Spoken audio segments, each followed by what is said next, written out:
और मृणाल, एक मैंने देखा आप इनको क्रिकेट खेलने से रोक रही हैं, गुस्सा कर रही हैं आप। क्यों? ये सफेद जर्सी आपको धोनी पड़ती है इसलिए? क्यों आप इनको खेलने नहीं दे रही क्रिकेट? अरे क्या करूँ कपिल, मतलब घर का काम भी मुझे ही करना है, हाँ। ऑफिस काम के लिए भी मैं मुझे ही जाना है, पैसे कमाने, हाँ। बिल्स पे करना है, सब कुछ मैंने ही करना है, तो मैं गुस्सा क्यों ना करूँ? कुछ तो कर ले ये, नहीं ठीक है ना? सही मैं बात है करूंगा ना? फिल्म में, ऐसा सही मत बात है सोचना ना? कि कुछ करेगा ही नहीं पिक्चर के अंदर। इतना नालायक भी नहीं हूँ मैं, करता हूँ करूंगा। तो कपिल, मुझे एक बात बताइए, आपका नाम तो लेजेंडरी कपिल देव के बाद है, जी। तो आई एम श्योर कि आपको बहुत ही सारी क्रिकेट की नॉलेज होगी। बहुत ज्यादा। मैं शो ऑफ नहीं करता, नजर ना लग जाए। पर एक सेकंड, जी। इतना तो आप बता ही सकते हैं कि गुगली का मतलब क्या होता है? सी जैसे गूगल होता है। हाँ। नहीं, सुन तो लो। जैसे गूगल होता है, हाँ। इस पे हम सर्च करते हैं, हाँ। वैसे ही गूगली होती है उसकी छोटी बहन। तो जिन देशों में नेटवर्क कम आता है वहां पे लोग गूगली पे सर्च करते हैं। एक मिनट, शायद आप बताइए। मैं अभी भी गूगली पे अटका हुआ हूँ। क्या होती है गूगली शाहिद भाई? कपिल, गूगली वो बॉल होती है जब एक स्पिनर डालता है, जैसे वो ऑफ स्पिनर है, तो जब बॉल डालता है तो बैट्समैन को लगती है बॉल बाहर जाएगी, लेकिन वो अंदर आ जाती है, तो बैट्समैन कंफ्यूज हो जाता है। अच्छा, मतलब अर्चना जी, जैसे सिद्धू जी को लगा था कि आप उधर जा रही हो और आप इधर आ रही। ओ, एक और सवाल आपके जी। लिए, डकवर्थ लुईस क्या होता है? कौन? Duckworth Lewis. मतलब जिस डक की वर्थ लुइस जितनी हो, ऐसा कुछ नाम तो अमीर है, पानी पानी तो नहीं पिलाते होंगे टीम में।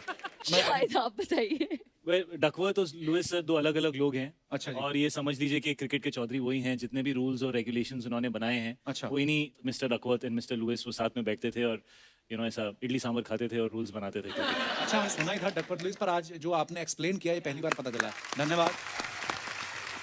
ठीक है, एक अर्चना जी, एक आखिरी सवाल। कपिल, इतने सवाल पूछ रही हो, मुझे नौकरी देने वाली मुझे हो? आपने कहा ना आप शो ऑफ नहीं करते, मैं भी देखूं, आपने कहा से नॉलेज ज्ञान की है ये। जी। खिलाड़ी जब एलबीडब्ल्यू आउट होता है वो कैसे होता है? अपनी गलती से ही होता है और क्या।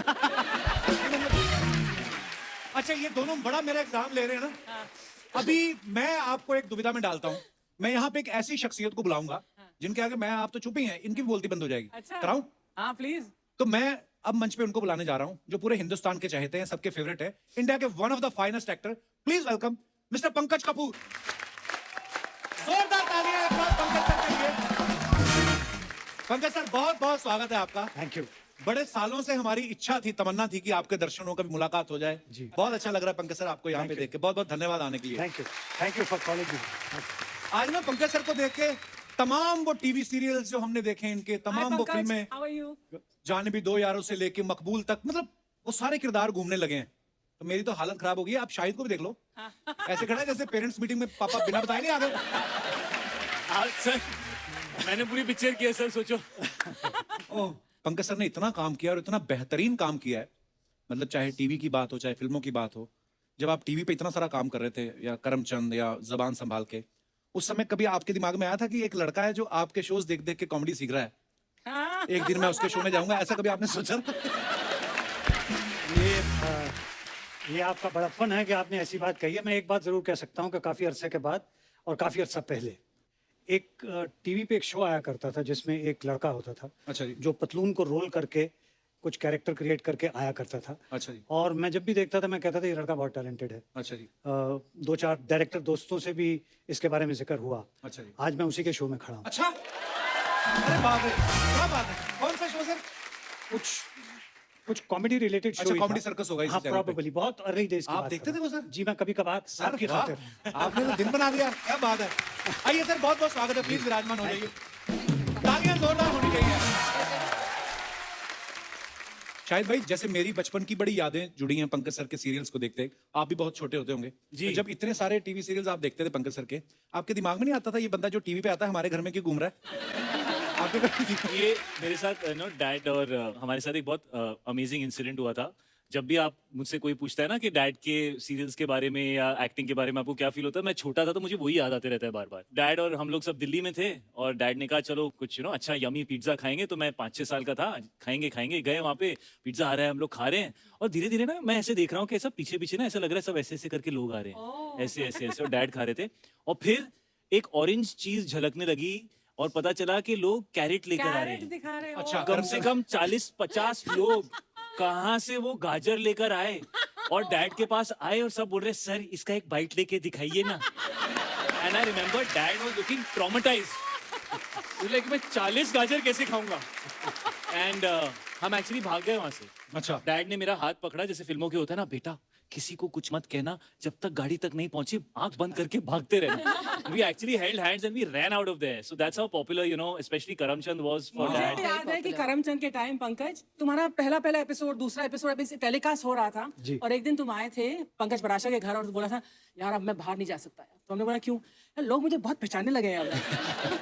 एंड देन ऑफ कोर्स ये कैरेट का तो किस्सा, मतलब you made something so famous जो कि Yeah. बहुत ही ऑर्डिनरी गाजर को तुमने बहुत फेमस कर I दिया. think it was God's grace that it happened. But yes, that it happened. उसकी वजह से कुछ काम वाम आगे चलना स्टार्ट हो गया और नतीजा ये है कि आज इनके शो में मैं यहाँ अरे हाजिर हूँ. मैं अपने दर्शकों को बताना चाहता हूँ, खास तौर पे अभी छोटे बच्चों को, कि करमचंद जैसे हमने बहुत देखा है. जो अर्चना जी हैं हमारी, ये भी करमचंद सीरियल में पंकज सर के साथ थी. इनसे पहले जो इनकी असिस्टेंट होती थी करमचंद की किटी, वो सुष्मिता जी थी. उसके बाद अर्चना जी आ गई थी. बट तो मैं सर थोड़ी ये देर के लिए आई थी. 2 दिन के लिए ही, पर चलो इनकी शुरू से आदत थी लोगों का काम हड़पना ना सर. जैसे नहीं, मैं ये समझता हूँ कि ये हर एक की अपनी अपनी उड़ान होती है. इनकी करमचंद को लेकर के शायद 2-3 एपिसोड्स की उड़ान थी. उसके बाद इन्होंने ऐसी उड़ान भरी, देखिए आज कहाँ बैठी हैं. क्या बात है.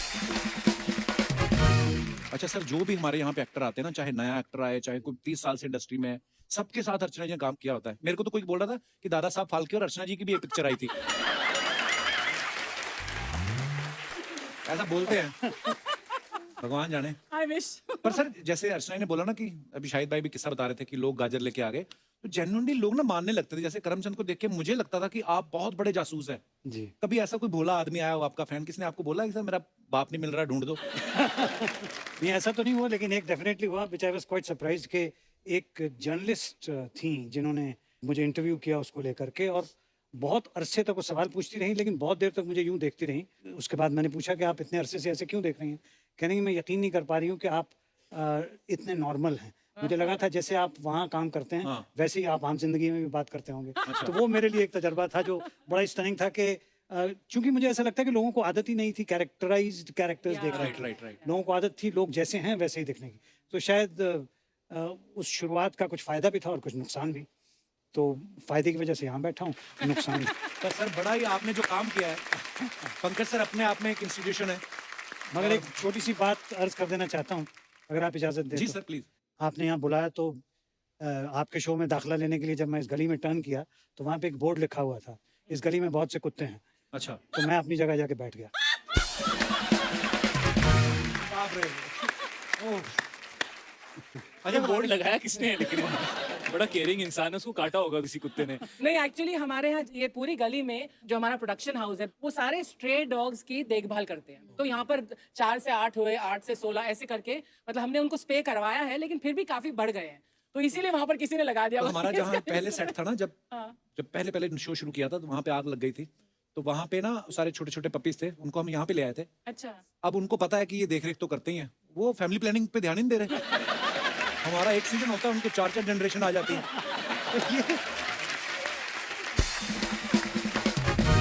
एक्चुअली मैंने जर्सी के जो डायरेक्टर है उनका एक इंटरव्यू देखा था.